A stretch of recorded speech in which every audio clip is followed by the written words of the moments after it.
No Man's Property by James Brosnahan.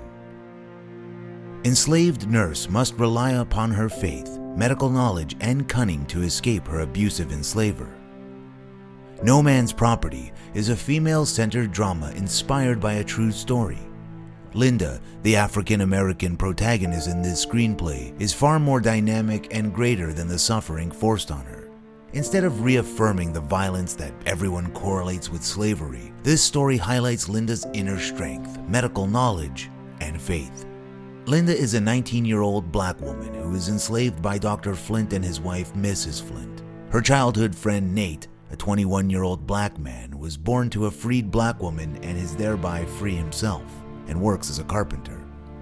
He is determined to buy Linda's freedom so that they can marry. As he works to earn enough money to do so, Linda is forced to live under the oppressive thumb of Dr. Flint.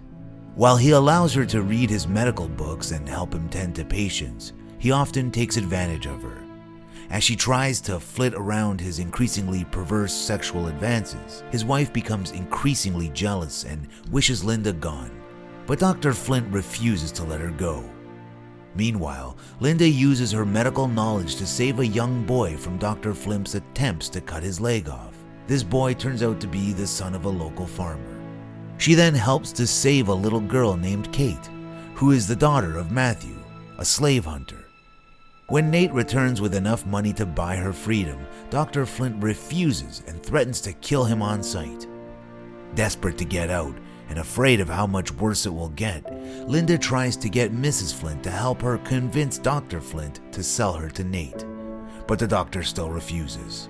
So Linda devises a plan with Nate to run away to Savannah, but Linda gets bit by a cottonmouth en route, and Nate carries her to the Corbin plantation, owned by the family who freed Nate's parents, and Martha Corbin agrees to take Linda into her care.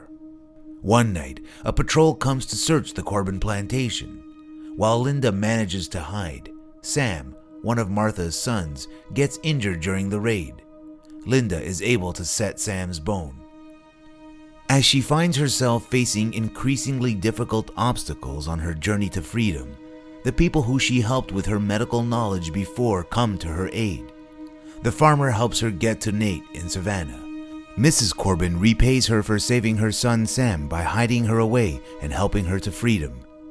In end, even the slave hunter whose daughter she saves and who Dr. Flint paid to bring Linda back decides to save Linda instead.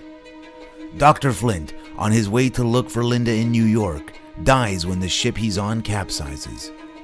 Linda and Nate get married, and Mrs. Corbin buys Linda's freedom for Mrs. Flint and leaves her home in Savannah for the two of them to look after.